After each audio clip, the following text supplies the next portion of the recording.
As wrestling fans, we're often presented with gimmicks that are lame to watch, but spare a thought for the wrestlers who have to portray them. In this video, we're taking a look at a bunch of superstars who were lumbered with terrible characters, and they damn well knew it. Steve Austin's journey to Stone Cold. Steve Austin's journey to becoming Stone Cold. Steve Austin was not an easy one. When he joined the WWF, Vince McMahon gave him the character of the Ringmaster. Before joining the Federation, Austin had already felt the frustration of working in WCW. There he was stunning Steve Austin, and while he made the most of things, he didn't get to do what he really wanted to. Then, he moved to ECW, where he finally found a place to develop his own character. Paul Heyman let him go out there and cut intense promos that showcased his real potential. Austin had hoped to continue this creativity in the WWF on a bigger scale. However, Vince McMahon had other ideas. He pitched the Ringmaster gimmick to Austin, and Austin instantly hated it. What the hell is the Master of the Ring? The Ringmaster. It sounded like crap, but I've got bills to pay, so I said, sounds like a good idea. What time do you want me to start? Austin despised the gimmick from the very beginning. He felt it had no personality. It was bland, weak, and didn't allow him to connect with the fans. Despite already proving himself as a great promo guy, they kept him silent and had his manager, Ted DiBiase, do all the talking. In the end, Austin used his gift of the gab to convince McMahon to let him evolve. Thankfully, Stone Cold was born a little while later. Cody Rhodes was already well established in WWE before being repackaged as Stardust in 2014. The transformation was intended to pair him in a tag team with his brother, Dustin, aka Goldust. Initially, Cody embraced the Stardust character. He saw it as a new challenge and an opportunity to showcase his versatility. But as time went on, his enthusiasm began to fade. He felt trapped by the character. And let's be honest, he was never going to become the undisputed WWE champion in that outfit. Cody repeatedly asked management to let him drop the Stardust persona. However, they insisted on keeping him in the role for as long as possible. It was a creative dead end for Cody, and it's no wonder he quit the company in 2016. I don't think Stardust should be in the main event on any show, ever, anywhere on this planet. So, I needed to find out what I could do to get better. If you're the same as you were, that's not a good thing. You're not growing.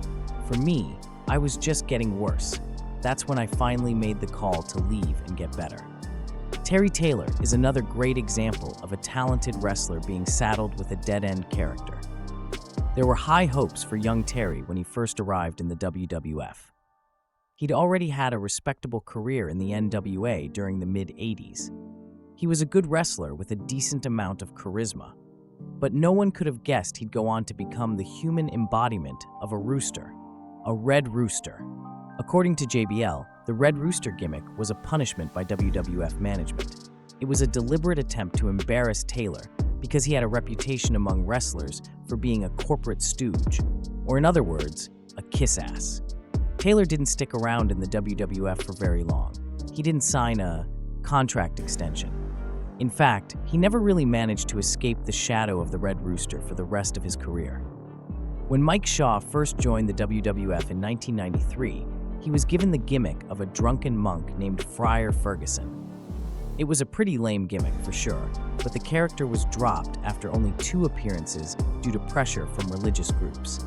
As a result, they had to rethink the character. This is when Vince McMahon noticed how overweight Shaw was getting. Shaw had always been heavy, but he was fast and agile for his size, which kind of made up for it. However, by the time he joined the WWF, he had put on a lot of weight. As a punishment for eating too many cheeseburgers, he was renamed Bastion Booger. This new character was a fat, sloppy, lazy wrestler dressed in a torn singlet that barely covered his body. He was depicted as unhygienic, constantly picking his nose and eating large quantities of food. Naturally, Shaw hated this degrading gimmick from the very start. Luckily for him, he was only on a 1-year contract. As soon as that expired, he was straight out the door. Fans will mostly remember Shane Douglas for his incredible work as the franchise in ECW. But in 1995, he went to the WWF, where he was rebranded as Dean Douglas. Thanks to his real-life academic background, the gimmick cast him as an arrogant schoolteacher critiquing wrestlers and their performances on his chalkboard. The character was designed to be a heel, but it came off as forced and didn't suit him at all. Douglas also faced backstage politics. The Clique allegedly didn't want him in the WWF and aimed to get him fired as quickly as possible. Jim Cornette mentioned on his podcast that Scott Hall would deliberately throw off the pace during their matches to make Douglas look bad. Douglas picked up a serious back injury, but Vince McMahon still wanted him to wrestle. According to Douglas, the doctors told him he could end up paralyzed if he wrestled before his back fully healed. This led to a complete breakdown in the relationship between Douglas and McMahon, and he left the WWF in January 1996. He later called his time as Dean Douglas the worst 6 months of his entire career. Before Glenn Jacobs found success as Kane, he had to endure some truly awful gimmicks. One of the worst was Isaac Yankem, DDS. When Jacobs joined the WWF in 1995, he was given the character of an evil dentist. Isaac Yankem was Jerry Lawler's personal, terrifying dentist brought in to feud with Bret Hart. This was after a Kiss My Foot match where Hart shoved his tootsies into Lawler's mouth, apparently requiring dental work. Luckily, his orthodontist was also a fully trained wrestler. The feud saw Isaac Yankem face off against Bret Hart in several matches, including one at SummerSlam in 1995. Jacobs later said, "That wasn't a character I could invest in, and I didn't. It was my fault. My teeth were painted. It tasted terrible.